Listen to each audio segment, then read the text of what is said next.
Hey, now that y'all are all officially hopheads and indoctrinated into the world of tasty hoppy goodness and everything, we're going to move on. The next one up is the New Belgium Voodoo Ranger Higher Plane Hazy Imperial IPA.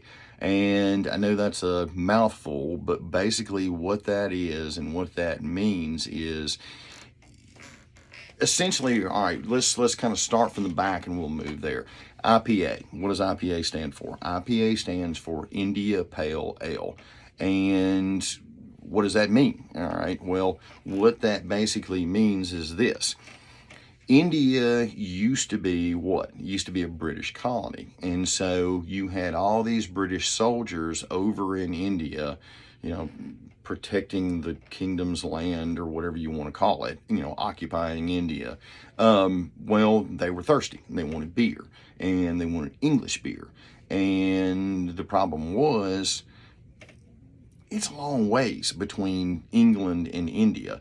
So when they would try to ship beer over from England to the troops over in India, it would spoil by the time they would get there. Now, keep in mind, they didn't have any pasteurization or anything like that. There were no, really any kind of additives to give it any kind of shelf life or anything like that. I mean, you basically had the four basic food groups and it wasn't making it. So what they figured out they could do is they could take a pale ale, right, and kick the alcohol way, way, way up on it, kick the hops way, way, way up on it, and it would make the trip.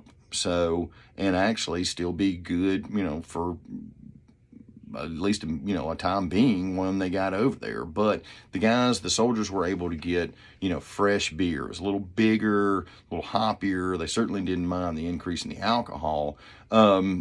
But that's kind of how India Pale Ale started, and that's basically what it got. It became known as. But an Imperial IPA is, basically an IPA that's at higher alcohol content. Well, talking about ales can take more alcohol than regular lagers or even, some other types of beer out there and stuff. But here's the thing about it. It kind of got to be an arms race kind of thing. Everybody wanted to make a bigger, hoppier, higher alcohol content, beer. Remember back to Dogfish Head when we were talking about the 120-minute IPA. That sucker is off the chain, hoppy. Like I said, 20% alcohol. It's about $40 a 4-pack. So, I mean, you can kind of get overkill and crazy on this. But basically, IPAs are essentially split in the United States. They're split into two categories. And it's kind of like the East Coast, West Coast rap battle. All right. You've got West Coast IPAs, which are, if you look at it, it looks like, a traditional beer. All right. Kind of copperish color, whatever. It's definitely going to smell it and get some, danky, hops on there on the on the nose and everything. But as far as the appearance of it, it's it looks like a regular beer and everything. But big, hoppy, funky, really dank. I mean, remember, hops and hemp are actually in the same family, so some of them smell like freaking weed.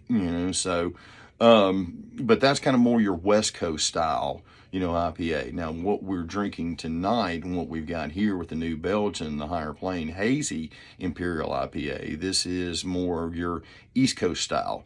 And it kind of looks like pulp-free orange juice, and you're definitely going to get that kind of hoppy aroma on there, but you're also going to get like some mango and pineapple and passion fruit, and definitely a kind of a moderate sweetness through the middle of it. But then it's gonna you're definitely gonna get that hoppy bitterness on the back end of it and everything. I love hazy IPAs. That's kind of my jam right now. I kind of vacillate back and forth between West Coast and East Coast IPAs.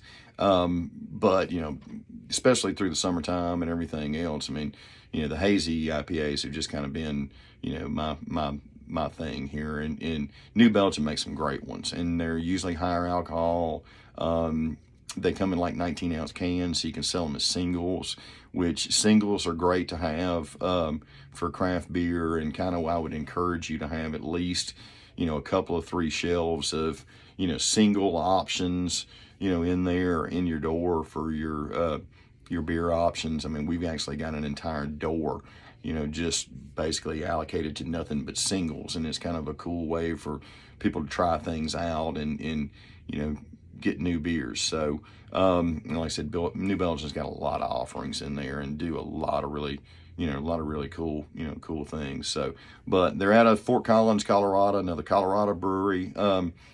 But really, really cool little, little brewery, and great little example of a hazy imperial IPA. So y'all enjoy that, and we'll be back, and we're getting darker. So see you in a second.